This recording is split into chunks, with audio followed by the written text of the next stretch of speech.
Innal hamdalillah nahmaduhu wa nasta'inuhu wa nastaghfiruh wa na'udzu billahi min syururi anfusina wa min sayyiati a'malina may yahdihillahu fala mudilla lahu wa may yudlil fala hadiya lahu. Asyhadu an la ilaha illallah wahdahu la syarika lah wa asyhadu anna Muhammadan abduhu wa rasuluhu la nabiyya ba'dah. Allahumma salli wa sallim ala nabiyyina Muhammadin wa ala alihi wa ashabihi wa man tabi'ahum bi ihsanin ila yaumiddin, amma ba'du. Alhamdulillah, jamaah yang dimuliakan oleh Allah Subhanahu wa taala, kembali kita bersyukur kepada Allah atas limpahan nikmat, limpahan karunia-Nya, sehingga pada kesempatan malam ini kita kembali dapat melanjutkan pengajian kita. Salam semoga senantiasa dilimpah curahkan kepada Nabi kita Nabi Muhammad sallallahu alaihi wasallam, keluarga, sahabat dan pengikut-pengikut beliau yang tetap istiqamah, dan semoga kita termasuk yang mendapatkan keistiqamahan tersebut. Jamaah yang dimuliakan oleh Allah Subhanahu wa taala, kita melanjutkan pembahasan kita pada pekan yang lalu. Kalau pekan yang lalu kita mentadabburi surah Al-Kautsar, tepatnya ayat yang pertama, inna a'tainakal kautsar, sesungguhnya kami telah memberikan kepadamu nikmat yang banyak.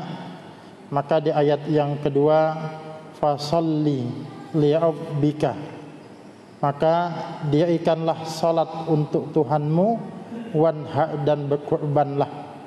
Nah, sebagaimana kita sudah sempat singgung pada pekan yang lalu, bahwa yang dimaksud fasalli lirabbika di sini, dirikan salat di sini yang dimaksud adalah salat Id. Sedangkan wanhar dan berkurbanlah maksudnya menyembelih hewan kurban ya pada 10 Zulhijjah atau dilanjutkan pada hari tasyrik tersebut. Nah, kita malam ini coba membahas tentang kalimat yang pertama, yakni perintah salat. Fasalli lirabbika. Ini tentang hukum salat Id. Nah, kita membahas tentang hukum salat Id, karena nanti kita coba melihat perbedaan pendapat di kalangan ulama. Ternyata ulama itu dalam menghukumi salat Id ini, mereka terbagi ke dalam 3 pendapat. Ada yang mengatakan salat Id itu hukumnya fardu ain atau wajib ain, sebagaimana halnya salat Jumat. Ini pendapat dari Imam Abu Hanifah.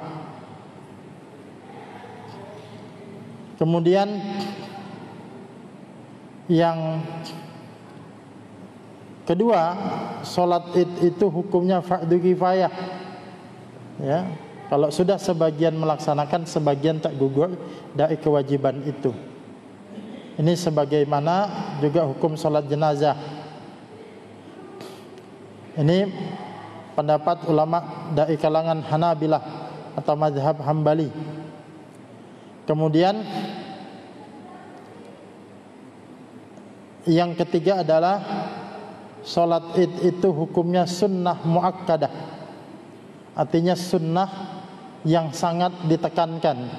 Ini pendapat jumhur, inilah pendapat Imam Malik atau juga dalam mazhab Syafi'i. Nah, tentu kita membahas ini bukan bermaksud untuk mempertentangkan satu pendapat dengan pendapat yang lain, melainkan nanti kita untuk memahami kenapa sampai ada perbedaan pendapat itu, sehingga ada hikmah yang bisa kita petik. Ya, sampai-sampai ada yang mengatakan wajib. Ini menunjukkan perintah salat Id ini adalah perintah yang sangat ditekankan, bukan perintah biasa. Baik itu salat Idul Adha maupun Idul Fitri. Nah, jamaah yang dimuliakan oleh Allah Subhanahu wa taala, sebelum kita membahas tentang hukum dua salat Id itu, baik Idul Fitri ataupun Idul Adha, kita sedikit ingin menyebutkan hikmah di balik disyariatkannya Id ini, baik Idul Fitri maupun Idul Adha. Diriwayatkan dari Anas, ia mengatakan Nabi SAW datang ke Madinah, dan penduduk Madinah pada masa jahiliyah memiliki 2 hari di mana mereka bermain-main pada hari itu. Lalu beliau sallallahu alaihi wasallam bersabda, "Qadimtu alaikum walakum yaumani tal'abuna fihima fil jahiliyah wa qad abdalakumullahu bihima khairan minhuma yauman nahri wa yaumal fitri." Kata Nabi, aku datang kepada kalian pada masa jahiliyah, kalian memiliki 2 hari di mana kalian bermain-main pada hari itu. Aku telah menggantikan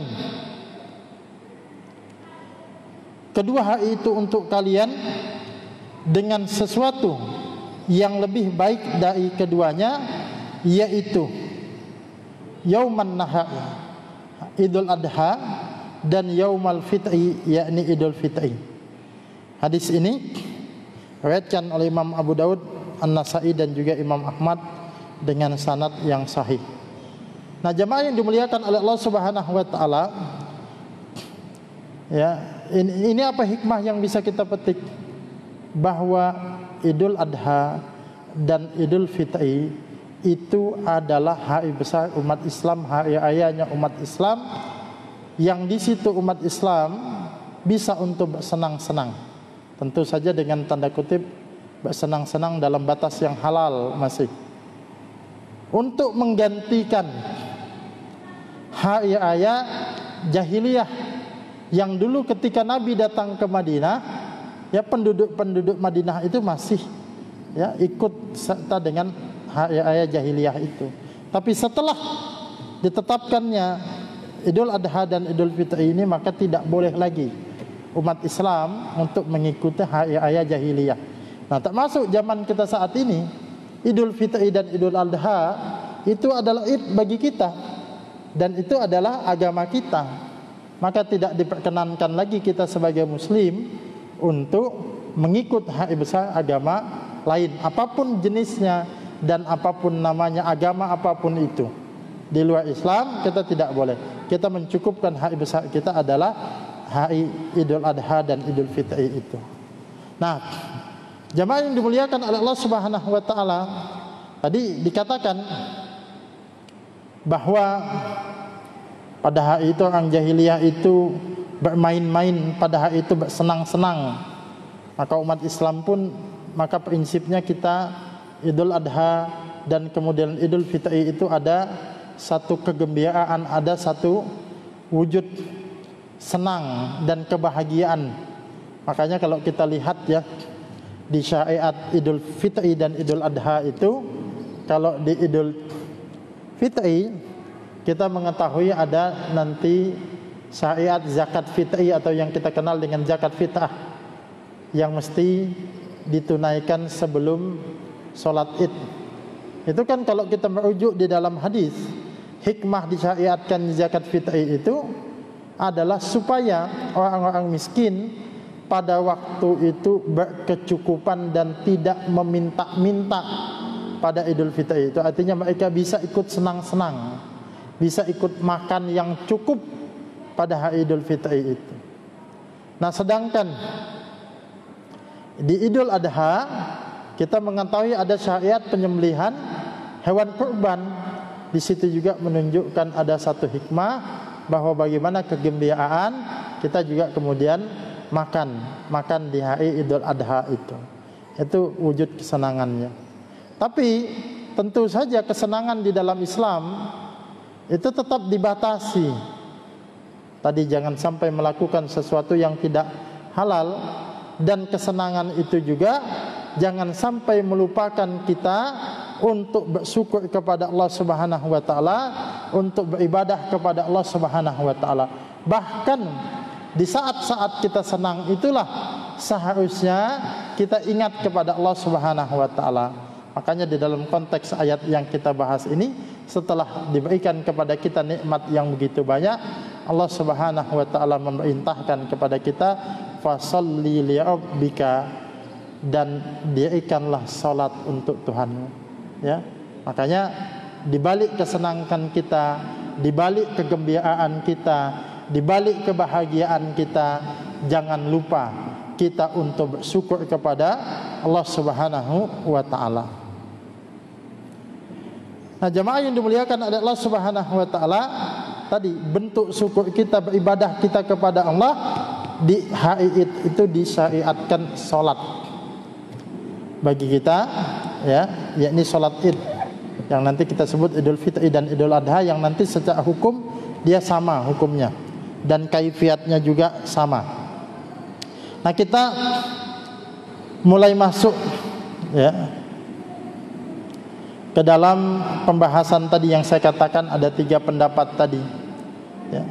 Jadi kalau kita melihat ada perbedaan pendapat di kalangan ulama, itu, ya, perbedaan pendapat mereka dilandasi oleh ilmu, bukan dilandasi oleh nafsu. Sehingga kita lihat bagaimana Imam Ahmad dengan Imam Syafi'i misalnya ada beberapa perbedaan pendapat, ya. Tapi ketika bertemu, ini kan hubungannya juga guru dan murid. Imam Ahmad itu juga belajar kepada Imam Syafi'i, dan ketika bertemu mereka saling memuji.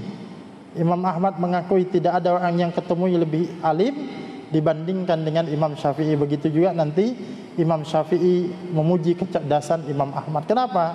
Karena memang kebersihan hati yang ada di situ. Tadi saya katakan perbedaan pendapat mereka itu murni karena sudut pandang, murni karena keilmuan, bukan nafsu. Nah, mestinya kita juga meneladani apa yang dicontohkan oleh para ulama-ulama kita ini.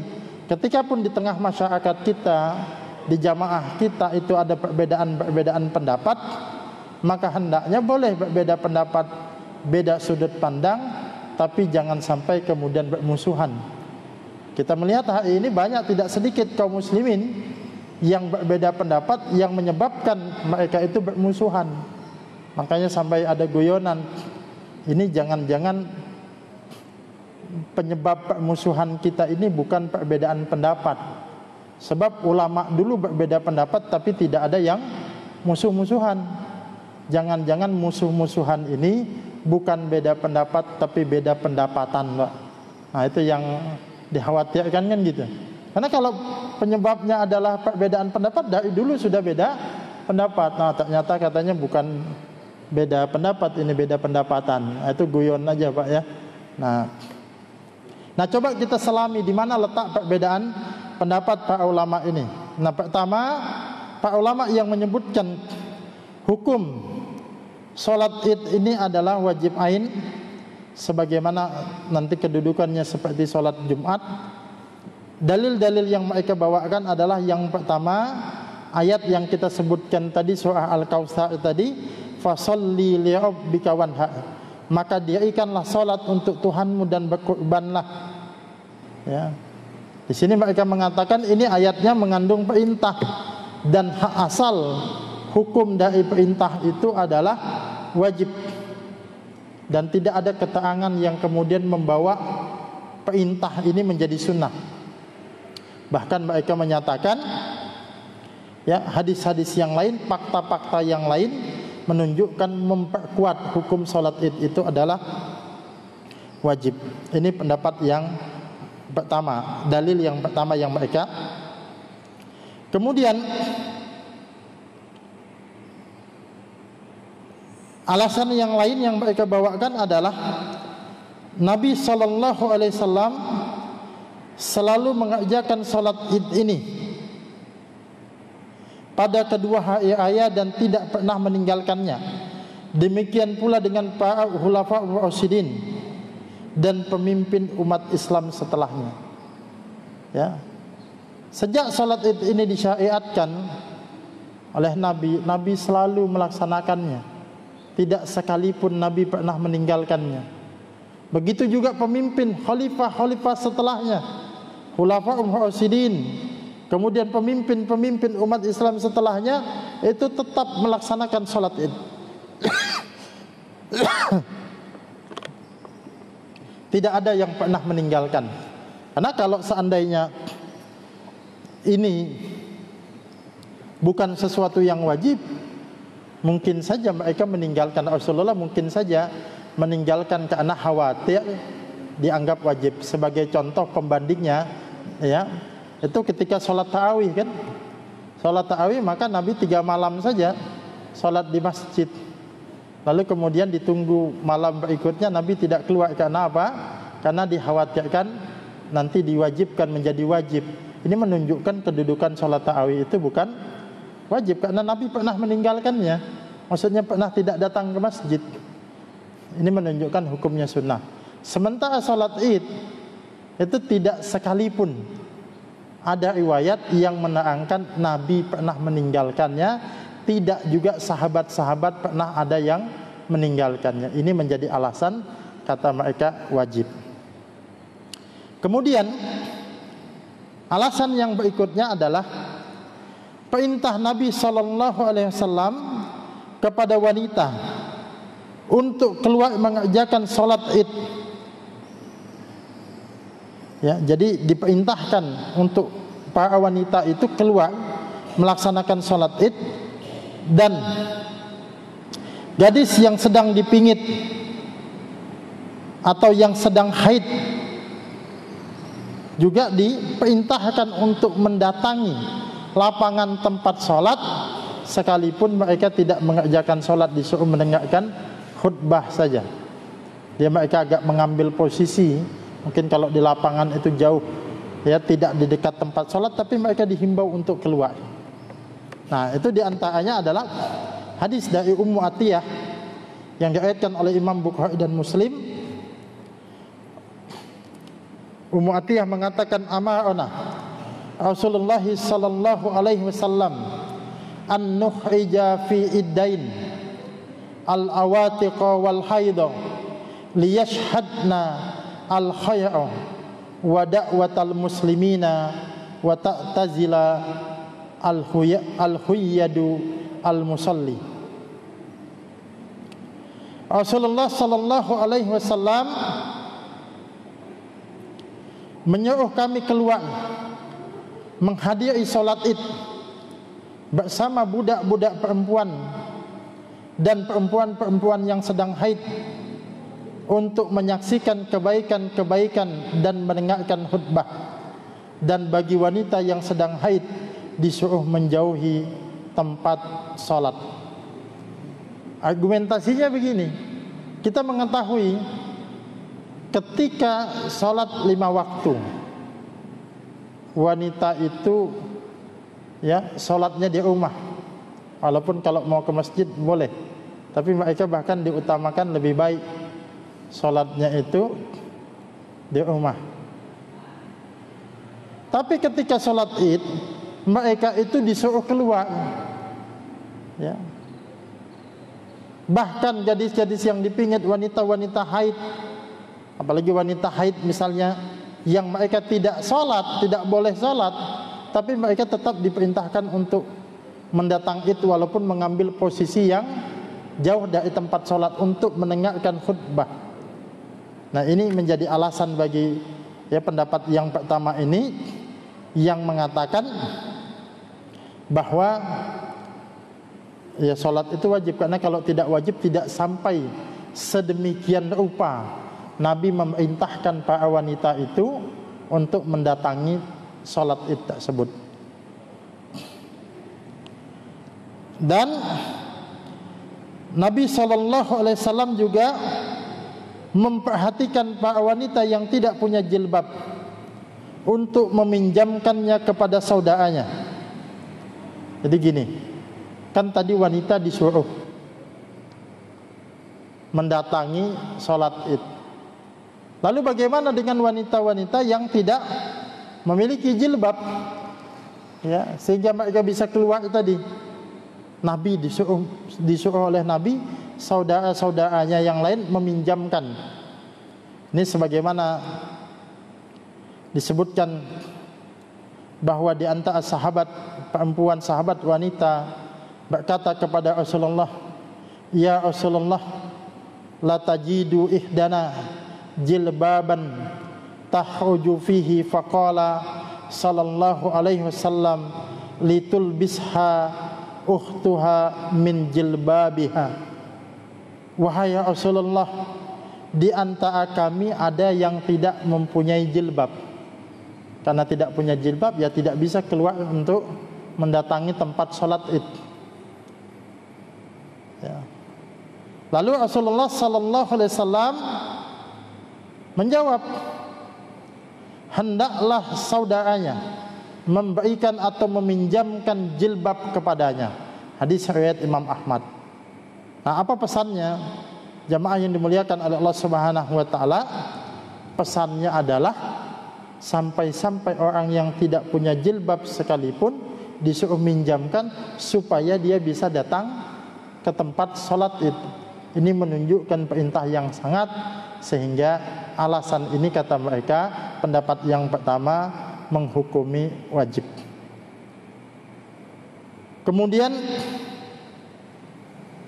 di sini juga disebutkan sholat Id merupakan penggugur kewajiban Jumat apabila bertepatan pada hari yang sama. Sesuatu yang wajib tidak bisa digugurkan kecuali dengan sesuatu yang wajib juga. Nah, kalau tidak salah, Idul Adha kita nanti ini hari Jumat, Pak. Ya, kalau dalam perhitungan. Tidak salah 31 Juli itu hari Jumat. Nah, di dalam hadis, walaupun hadis ini butuh penjelasan, nanti bagian akhir kita akan jelaskan sedikit. Ada hadis yang menjelaskan bahwa apabila Idul Fitri atau Idul Adha bertepatan dengan hari Jumat, maka rukhsah yang sudah sholat Id itu untuk tidak sholat Jumat. Rukhsah, boleh untuk tidak sholat Jumat, ya, rukhsah bagi dia, dan dia menggantinya dengan sholat duhur. Nah, nanti penjelasannya kita sebutkan. Hadis tersebut ini, ya, hadis dari Imam Ibnu Majah dari seorang sahabat mengatakan, aku pernah menemani Muawiyah bin Abi Sufyan. Ia bertanya kepada Zaid bin Arqam. Ini, ya, ini dialog dua orang sahabat.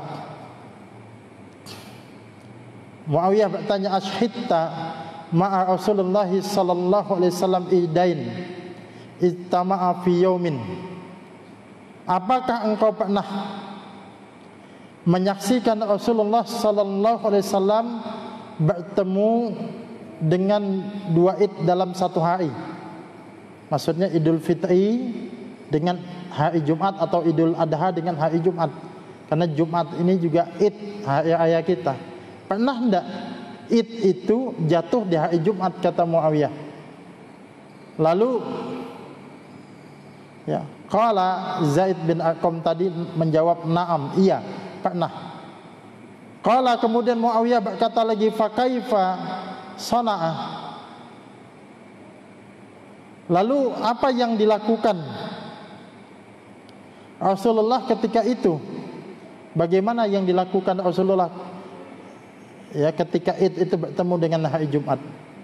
Kemudian di sini Zaid bin Arqam menjawab, shalal aidah summa rahasa fi jum'ati. Rasulullah sallallahu alaihi wasallam melaksanakan salat Jumat dan memberi keinginan bagi orang lain untuk meninggalkan salat Jumat. Faqala, dan beliau bersabda, man syaa an yusalliya falyusalli. Siapa yang mau salat Jumat silahkan, mau Jumatan silahkan, yang tidak ya silahkan. Kurang lebih begitu hadis riwayat Abu Daud dan Ibnu Majah. Nah, menurut pendapat ini, kalau salat Id itu sampai bisa menggugurkan kewajiban Jumat sehingga diganti dengan duha, tidaklah mungkin sesuatu yang sunnah itu menggugurkan yang wajib. Yang wajib itu disandingkan dengan yang wajib. Jumat itu wajib, maka dia bisa digugurkan oleh yang wajib juga. Dalam hal ini adalah salat Id itu. Jadi kesimpulan mereka, salat Id ini hukumnya wajib. Itu alasan yang pendapat yang pertama. Kita simak saja dulu nanti penjelasannya. Yang kedua, ya, pendapat yang kedua, hukum salat Id itu adalah fardu kifayah. Apabila telah dikerjakan oleh sebagian orang, maka kewajiban yang lain menjadi gugur. Ini sebagaimana sudah kita pahami dalam salat jenazah. Kalau sama sekali tidak ada yang melaksanakan, semuanya berdosa. Tapi kalau sebagian ada yang melaksanakan, maka yang belum melaksanakan pun itu gugur kewajiban, namanya fardu kifayah. Ini pendapat ya dalam mazhab Hanabilah, mazhab Hambali.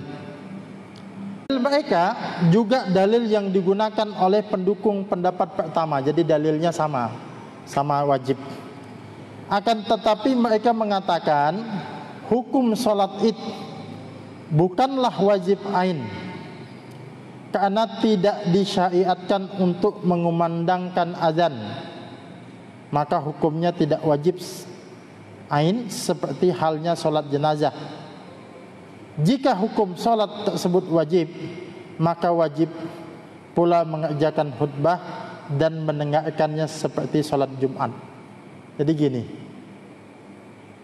kan salat 5 waktu itu salat wajib, makanya ada kumandang azan. Orang dipanggil untuk melaksanakannya. Nah, Id ini sebagaimana kita ketahui tidak ada kumandang azan di situ. Sehingga kalaupun dia dikatakan wajib, maka dia bukan wajib ain. Dia wajibnya adalah wajib kifayah. Dan dia tidak bisa disamakan dengan salat Jumat tadi. Kalau salat Jumat ada azannya. Yang kedua, kalau salat Jumat itu mendengarkan khutbah, itu hukumnya wajib. Sedangkan khutbah Id itu kita mendengarkannya hukumnya sunnah. Makanya seandainya salat Id itu ya tidak dilaksanakan khutbahnya, tetap sah salat Idnya. Seperti ya kemarin Idul Fitri mungkin ada yang salat di rumah tanpa khutbah, memang sah. Kenapa? Karena hukum daripada khutbah dalam salat Id itu adalah sunnah. Beda dengan salat Jumat. Salat Jumat wajib ada khutbahnya. Maka ini tidak bisa disamakan dengan salat Jumat. Sehingga pendapat yang kedua ini mengatakan lebih tepatlah jika dihukumi salat Id itu dengan hukum yang fardu kifayah, bukan fardu ain. Kemudian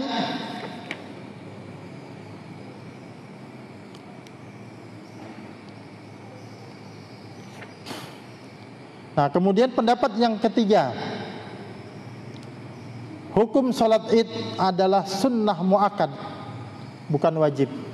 Artinya sunnah muakkad ini sunnah yang sangat ditekankan sekali, diupayakan jangan ditinggalkan, walaupun dia tidak sampai wajib. Nah, ini pendapat Imam Malik dan juga Imam Asy-Syafi'i. Apa yang menjadi dalil mereka? Dalilnya adalah sebuah hadis, ya, riwayat Bukhari dan Muslim yang bersumber dari seorang sahabat, namanya Talhah bin Ubaidillah. Talhah bin Ubaidillah radhiyallahu an, ia berkata,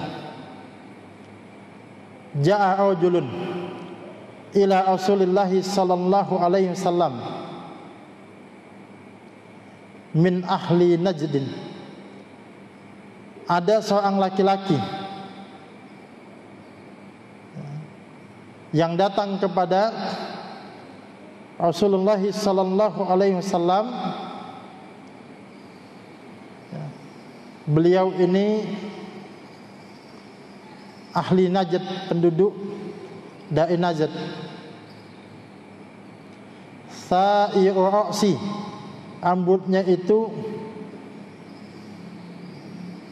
beruban. Di sini dikatakan kami mendengar gema suaranya tetapi tidak memahami apa yang dia katakan. Jadi laki-laki ini di sini dikatakan yusma'u dawiyu sautihi wala yufqahu ma yaqulu hatta dana.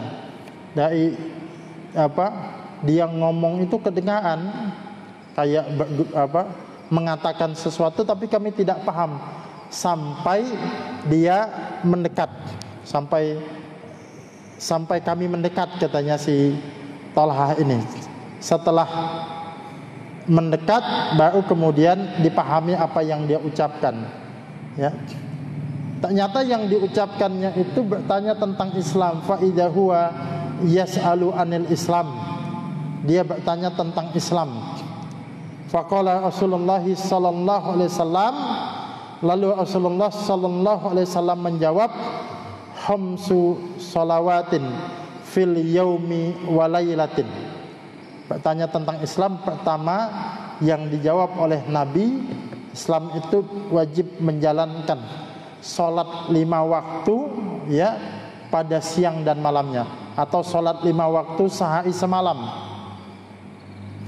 Itu yang dijawab oleh Nabi. Lalu laki-laki ini berkata lagi, ya, faqala hal alayya ghayruha, apakah ada kewajiban bagiku selain salat 5 waktu itu? Qala, Nabi kemudian menjawab, la, tidak ada, illa an tatawwa', tidak ada yang wajib lagi untukmu kecuali kamu ingin menambah yang sunnah bagimu, salat tatawu, salat sunnah.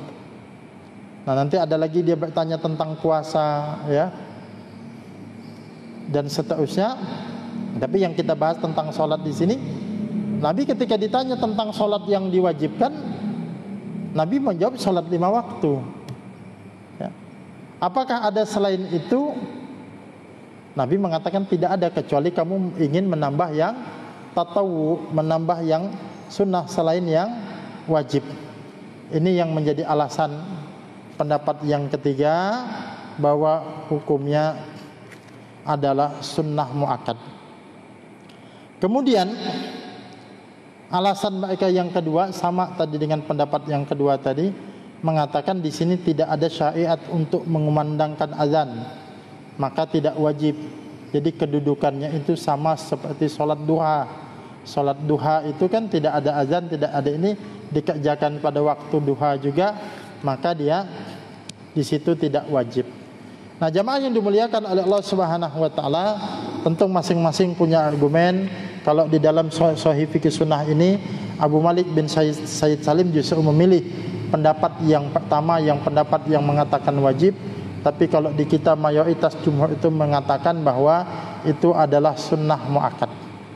Tapi yang ingin saya garis bawah, jamaah yang dimuliakan oleh Allah Subhanahu wa taala, perintah salat Id ini bukanlah perintah yang biasa. Sampai-sampai ada ulama yang berkesimpulan hukumnya wajib. Ini menunjukkan perintahnya adalah perintah yang sangat ditekankan. Jatuh-jatuhnya pun dia menjadi sunnah, sunnah yang sangat ditekankan. Nah, ini jangan sampai kemudian ditinggalkan. Sampai-sampai tadi wanita-wanita disuruh keluar, yang biasanya mereka mereka sholat di rumah, tapi ini disuruh keluar untuk mendengarkan khutbah, untuk mendengarkan pesan-pesan kebaikan di situ. Nah ini, nah oleh sebab itu diupayakan kita dan anggota keluarga kita itu jangan sampai ada yang meninggalkan sholat id kecuali memang satu keadaan misalnya sakit dan lain sebagainya. Ya, diupayakan ibu-ibu juga datang sholat id. Jangan hanya karena sibuk misalnya mempersiapkan menu hidangan untuk makan di hari id sampai meninggalkan sholat id. Padahal yang lebih utama ini adalah sholat id ini, karena ini adalah sesuatu yang disyariatkan sebagai bentuk kegembiraan dan kebahagiaan kita. Nah, kemudian jamaah yang dimuliakan oleh Allah Subhanahu wa taala, sedikit saya ingin menambahkan atau memperjelas, ya, memperjelas yang tadi, bagaimana kalau sholat hari id itu bertepatan dengan sholat Jumat. Nah, yang pertama yang perlu kemudian kita pahami di sini, ya kalau di kalender saya lihat memang Idul Adha kali ini Jumat. Di sini hadis tadi yang menegaskan tadi itu, Nabi menyebutkan atau memberikan rukhsah bagi yang ingin melaksanakan sholat, silahkan dia sholat. Ya. Ini menunjukkan bahwa Nabi tetap sholat Jumat, itu satu. Ya. Satu poinnya di situ. Walaupun Nabi memberikan keinginan. Jadi kalau ditanya mana yang lebih utama, ya tetap sholat id, nanti sholat Jumat lagi, dan Nabi melaksanakan. Ya, maka masjid, ya walaupun sholat id hari idnya jatuh pada hari Jumat, masjid tetap wajib untuk melaksanakan sholat Jumat. Jangan sampai nanti berkumpul karena hari Jumat jadi sholat duhur. Nah, itu justru tidak tepat. Nabi memberikan rukhsah, tapi Nabi sendiri melaksanakan sholat Jumat. Yang kedua yang mesti kita pahami, nah ini yang mesti kita pahami, bahwa di zaman Nabi itu, ya, masjid utama itu yang di masjidnya Nabi. Lalu di berbagai pelosok di daerah pinggiran Madinah begitu, itu ada beberapa musola. Ya, bahasa kita musola, atau kalau dulu itu masjid Nabi dan masjid kaumnya. Jadi sahabat seperti siapa? Hudzaifah kalau tidak salah, itu yang ada masjid kaumnya. Yang jaraknya agak jauh dari masjid Nabi. Nah, mereka datang ke masjid Nabi itu biasanya ketika sholat Jumat dan ketika sholat id. Ya, kalau sholat 5 waktu biasanya sebagian kaum muslimin itu melaksanakan sholat di masjid kaumnya. Kalau bahasa kita masjid kampungnya, di musola-musola kampungnya begitu. Kalau sholat Jumat dia datang berkumpul, karena Jumat itu mengumpulkan. Ya, kalau dalam mazhab Syafi'i misalnya, kita melihat itu masih konsisten itu dalam mazhab Syafi'i, ya. Dalam satu kampung itu hanya boleh ada satu masjid untuk melaksanakan sholat Jumat. Nah, karena memang diinginkan itu berkumpul, kecuali nanti dengan beberapa pertimbangan yang lain. Begitu juga sholat id, hendaknya kaum muslimin itu menjadi satu, berkumpul. Nah, kenapa lalu diberikan rukhsah itu? Karena mereka yang sudah datang pagi harinya untuk melaksanakan sholat id, lalu pulang lagi, kalau seandainya mesti kembali lagi siangnya, itu mungkin agak kesulitan karena rumah mereka itu jauh. Sehingga itulah yang menjadi alasan kenapa mereka diberikan rukhsah. Yang tidak mau sholat Jumat ya tidak apa-apa, sholat Jumat. Kenapa? Karena kembali. Ya. Adapun yang di sekitar masjid Nabi tetap melaksanakan sholat id. Jadi kalau kondisi itu kita terapkan saat ini menjadi tidak terlalu tepat. Maksudnya kalau seandainya kita tidak sholat Jumat sementara kita dekat dengan tempat pelaksanaan sholat Jumat, itu bisa berlaku. Misalnya kalau saya ngisi di pedalaman itu ada orang yang dari kebun, ya turun 4-5 kilo gitu ya, jauh mereka datang, atau 10 kilo datang ke kampung untuk sholat id. Mereka pulang, kalau susah nanti balik sholat Jumatnya, ini yang mereka mendapatkan rukhsah. Adapun kita saat ini, saya pikir tetap kita yang mampu untuk sholat Jumat, sehingga sekalipun bertepatan Jumat dengan id kita tetap melaksanakan sholat Jumat, karena tidak ada kesulitan bagi kita untuk mewujudkan atau melaksanakan sholat Jumat itu. Mungkin itu jamaah yang dimuliakan oleh Allah Subhanahu wa taala, mudah-mudahan ada manfaatnya. Subhanakallahumma wa bihamdika asyhadu an la ilaha illa anta astaghfiruka wa atubu ilaik. Sekian, assalamualaikum warahmatullahi wabarakatuh.